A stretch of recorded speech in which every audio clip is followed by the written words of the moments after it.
Ito, magandang araw na naman mga gar. Bago tayo magsimula, shoutout muna natin si Albert Yap, tsaka si Anthony Gabe Tibon. Yan si Anthony Gabe Tibon, katingero yan mga gar, kaklasiko yan. Pero ngayon, sima na yan. Kaya kayo, maging katingero din para balang araw sima na rin kayo, di ba? Siya, nawala na tayo sa topic. Yung gupit niya mga gar, napakabenta to sa mga kabataan. Taper paid. Yan, inuna natin, line up muna natin sa tagiliran. Hanggang dyan sa may patilya, pupudpurin natin trimmer yan. Pupudpurin lang natin yan. Sasagarin natin para easy na lang isi-shaver mamaya. Hanggang sa may likod ng tenga naman. Yan, i-straight lang natin line dyan. Tatanggalin natin mga sobra-sobra. Tapos sa may likod, susundan natin agad. Pagkatapos, pupudpurin naman. Yan, yung pinong-pino talaga para pag isi-shaver na natin yan, smooth na lang. Kagaya niyan, isi-shaver natin. Hindi isang padaan na lang, dalawang padaan, tatlong padaan, wala na. Tapos sa likod, sa likod na naman. Ayan. Ito, uno na naman gar. Bihira lang tayo gumagamit ng uno kasi tinatansya lang natin sa buhok ng customer na pwede mo gamitan ng uno. Pero matipid ako sa uno, kadalasan 0.5 na ako agad. Pero ito kasi uno ginamit ko sa kanya kasi medyo kailangan sa buhok niya yan. Tapos inopen natin yung labor. Yan, binanatan agad natin yung patilya. Tapos i-close naman natin yung labor. Pupudpudin na natin yan. Yung ginawa natin sa may gilid mga gar, ganun din gagawin natin yan sa may likod. Ito, siningit ko na agad yung 0.5 para idudugtong ko lang yon. So ito, sa likod na naman, same na din yung proseso dyan. Yung anong ginawa mo sa may gilid, yun din gagawin mo sa may likod mga gar.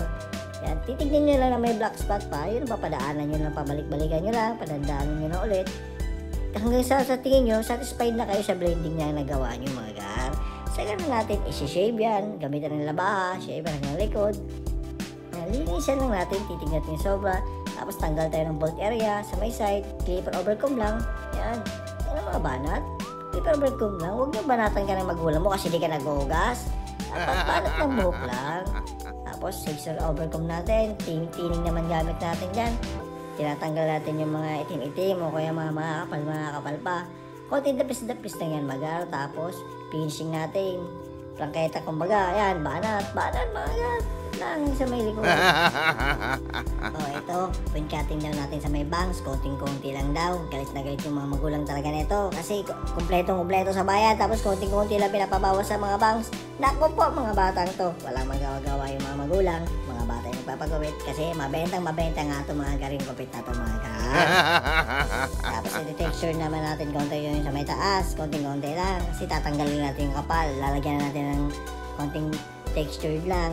Yan, ayusin na natin konti. Bukas-bukasan natin yung kapal para pag nalagyan ng powder yan, hair product yan, magkakamisi yan tignan. Kahit hindi kulot yung buhok mo, magkamisi pa rin tignan yan.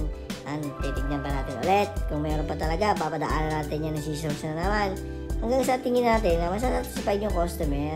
Yung sa may likod din, ganun yung gagawin natin. Dapis-dapisan natin magar. Balik-balikan natin kung tingin natin may itim pa, may dark spot pa. Banat! Gulay na naman. Gulay ito. Op! Advertise muna. Yan si Wasel Bebe. Oh yeah! Balik tayo sa content magar. Advertise lang yun eh. Ito, hair product na tayo. Konting-konti. Finished product na magar. Hindi ka pa rin nag-like. Mag-like ka na. Tapos na yung video. Gar, mag-like ka na. Para happy tayo. Mag-like ka na. Maraming salamat mga gar sa mga nakatapos ng video na to.